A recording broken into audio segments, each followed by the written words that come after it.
ভারত পাকিস্তান যুদ্ধ আতঙ্ক কাটিয়ে আবারও স্বাভাবিকের পথে বেনাপোল পেট্রাপোল বন্দরের আমদানি রফতানি বাণিজ্য পণ্য পরিবহন স্বাভাবিক হওয়ায় স্বস্তি ফিরেছে দুই দেশের ব্যবসায়ীদের মধ্যে।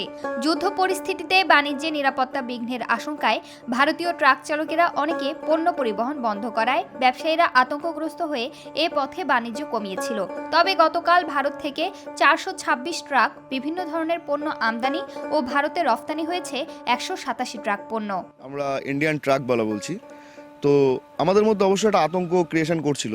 আমরা ভীষণ আতঙ্কে ছিলাম, কারণ বাড়ি থেকে বেরোবো কিনা, আবার বাড়ি থেকে বেরিয়ে এক দেশ থেকে এক দেশে আসবো কিনা।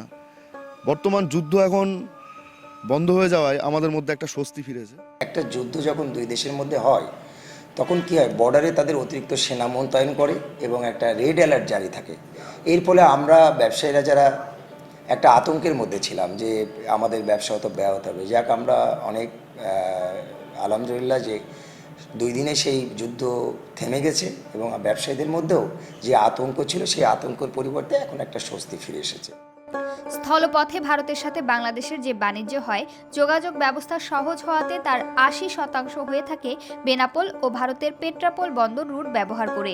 সম্প্রতি ভারত শাসিত কাশ্মীরের পেহেলগামে সন্ত্রাসী আক্রমণে 26 জন পর্যটক নিহত হন। এ ঘটনায় ভারত পাকিস্তান যুদ্ধে জড়িয়ে পড়ে। ফলে অর্থনৈতিক ক্ষতির আশঙ্কায় অনেক ব্যবসায়ীরা আতঙ্কগ্রস্ত হয়ে এ রুটে তাদের ব্যবসা গুটিয়ে নেয়। তবে যুদ্ধের মাত্র 2 দিনের মাথায় প্রভাবশালী রাষ্ট্র আমেরিকা সরকারের মধ্যস্থতায় যুদ্ধ বন্ধ হওয়ায় স্বস্তি ফেরে দুই দেশের ব্যবসায়ীদের মাঝে। নিরাপত্তার আভাস পেয়ে পুনরায় তারা এই রুটে যাত্রা শুরু করেছেন বাণিজ্য। ভারত পাকিস্তানের যুদ্ধের ভিতরে আমরা খুব আতঙ্কগ্রস্ত ছিলাম যে আমরা যারা সাধারণ ব্যবসা করি তাদের কোনো ক্ষতিগ্রস্ত হয় কিনা। তার এই নিরসন হওয়ার কারণে আমরা আশাবাদী, এখন আমাদের এখানে ব্যবসা পুরোদমে চলবে। যুদ্ধ পরিস্থিতির মধ্যে বেনাপোল পেট্রাপোল রুটে দুই দেশের মধ্যে 30% বাণিজ্য কমেছিল।